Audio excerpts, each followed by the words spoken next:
This is outrageous from the Labor Party's perspective. This is ill-conceived and appallingly timed. This government-controlled committee has made recommendations that will clearly undermine the ability of Australians to get jobs, making it easier for businesses to bring in foreign workers. Now, there's a timing issue here. I'll be very clear at the outset. This is not an anti-migration speech, as has been alleged. I represent the most multicultural council in the whole of Australia. You wouldn't find anyone in the last 4 years that's spoken more in favour of migration and visa issues than me. But it is difficult to overstate the strength of Labor's opposition to this report and these recommendations. The context is critical. We have a hangover from the recession, which continues. More than 1.3 million Australians today are surviving on unemployment benefits. That includes JobSeeker and the Youth Allowance other category. 2 million Australians are looking for work or looking for more work because they don't have enough hours to get by. And we're about to see JobKeeper scrapped. As the Prime Minister said, it's going to be a difficult couple of months because he's pushing hundreds of thousands more people onto the unemployment queue. So right at this very time, astoundingly, when millions of Australians are looking for work, the priority of government members of parliament is to put Australians at the back of the queue and make it easier for business to bring in foreign workers. To be very clear, Labor MPs oppose the government's desire, and I'll just pick 4 recommendations in the interest of time, ones that were highlighted by the government. Streamline labour market testing.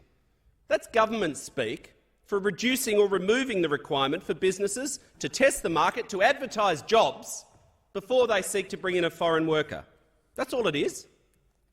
Trashing labour market testing, in effect. The second point, scrapping the requirement for employers to pay the levy to the Skilling Australia Fund.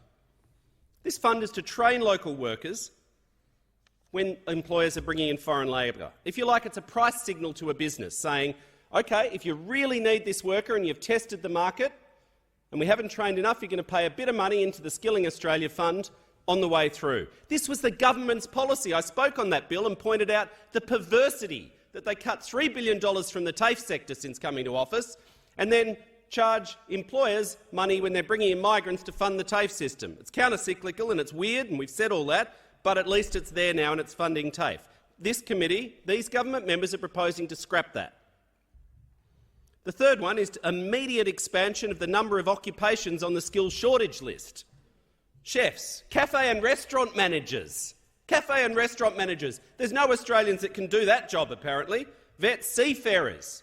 I mean, really what they mean by seafarers is Australians not prepared to work for the slave wages which have been implemented by this government as they've trashed the Australian shipping industry, and prioritise other occupations. Cooks, carpenters, electricians. We didn't hear from the ETU about the inquiry. I'm sure you will. Hospitality workers, trades and manufacturing workers. Astounding. But this is my personal favourite. While more than 40,000 Australians are stranded overseas as the Prime Minister's turned his back on them, refusing to take responsibility for quarantine and borders, the government members proposed special reserve seats on flights and places in quarantine for skilled migrants. That's astounding. I mean, you can see it now, can't you? Business class up the front of the plane for the migrants that business want to bring in, and cattle class down the back for the few stranded Australians that managed to get on the plane. Australians again are at the back of the queue.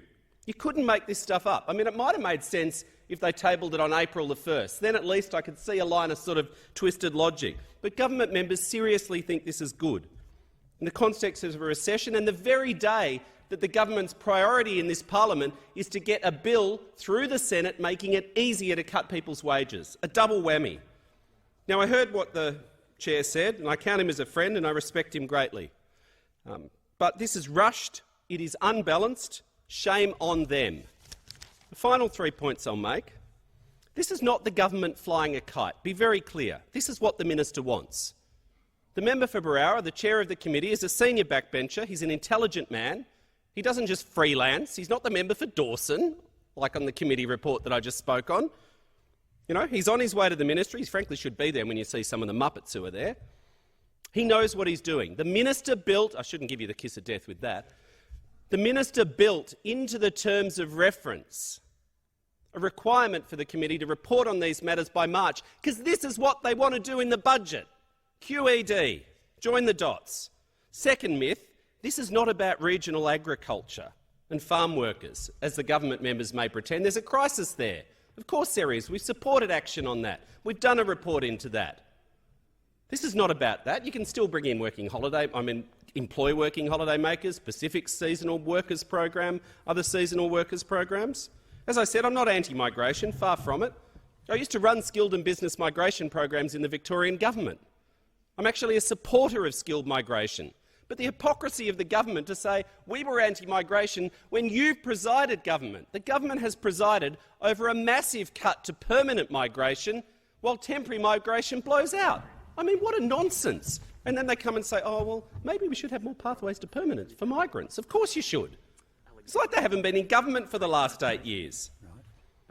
The final point I'd make, this comes in the context of a much broader mess of migration that this government has made. Peter Dutton's black hole of a department. Partner visas blowing out, 100,000 Australians desperate to be reunited with their family, their loved ones. Parents who've never met their children, like in my electorate. 12 months on, they'd never met their child. Students, businesses, delays, blowouts, fees raising, and the mess they've made in the training system. I mean, if nothing else, this is an admission of abject failure of this government. Apprentices slashed in their 8 years of government. $3 billion cut from the TAFE and training system. And so their answer? Panic, panic, panic, waive the skills fund, scrap labour market testing and reserve special seats on planes and places in quarantine for foreign workers and skilled migrants to come in now, while the Prime Minister fails to take responsibility and do his job on quarantine, as he should under the Australian Constitution. Well, let's be very clear for the government. Just like your industrial relations legislation and the wage cut bills, you're not going to sue for peace on this. You can't get out of this.